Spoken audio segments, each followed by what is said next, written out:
But Islam at this moment is the mother lode of bad ideas. Jesus. So we have That's ideas just a fact. like blasphemy. It's an ugly apostasy. It is one basic liberal. Assalamu alaikum. That was Ben Affleck defending Islam, and he's got a lot of opposition from the right-wing media for his defense of Islam. So we're gonna give him some ammunition. Apart from some fairly blatant derogatory stuff on the video, there's an allegation about Islam which they keep on repeating. Trying to say that these few people, that's all the problem is, these few bad apples. The idea that someone should be killed if they leave...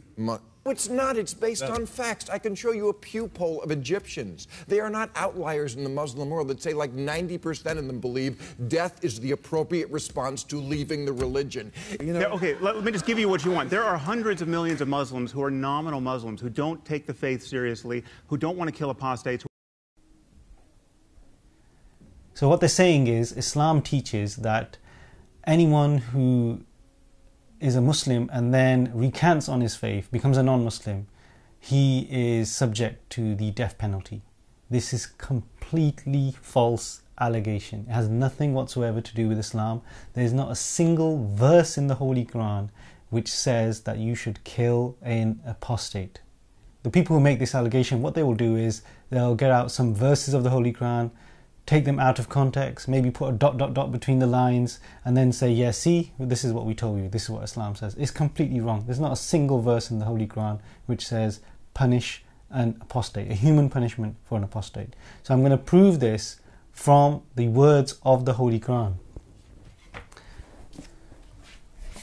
So this is the holy book of Muslims, the Holy Quran. We believe it's the word of God, every single word, unchanged word of God.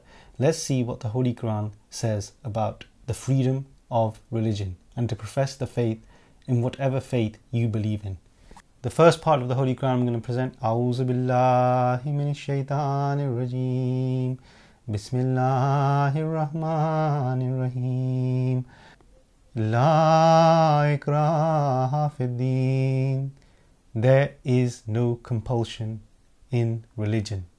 That is the translation of the part of the verse I have just recited. It's crystal clear. The Holy Quran allows anyone to profess whichever faith or belief they hold without recrimination.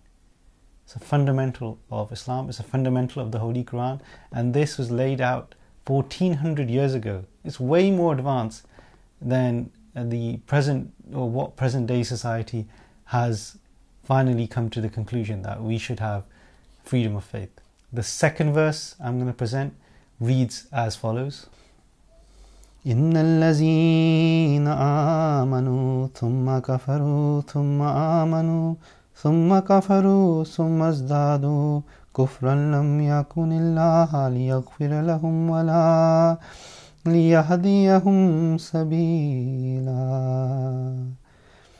Those who believe, then disbelieve, then again believe, then disbelieve, then increase in disbelief.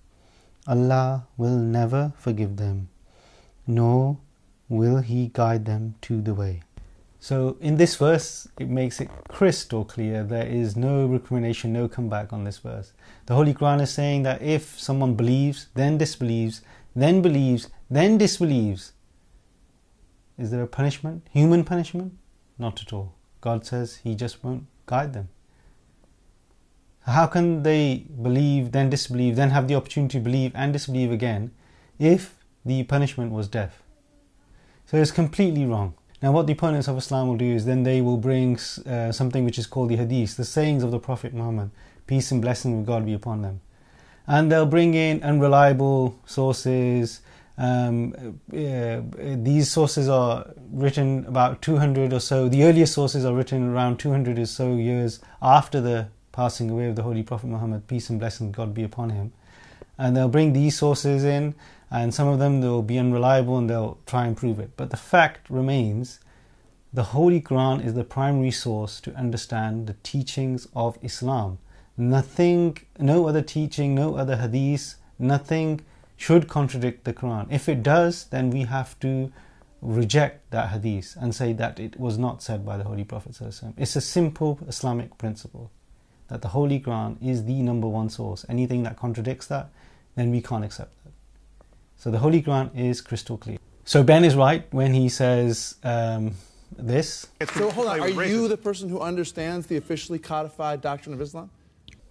And Sam Harris is wrong when he says this. I'm actually well educated on this topic. I'm asking you. They don't get exposed is because they were afraid to speak out. So I'm speaking out, and the Ahmadiyya Muslim community has been speaking out for well over 100 years. Thank you for watching. Assalamu alaikum. To keep up to date with the latest videos from the Ahmadiyya Muslim Youth Association, subscribe to the MK UK Videos YouTube channel. Or, for more information about the Ahmadiyya Muslim community, log on to www.alislam.org.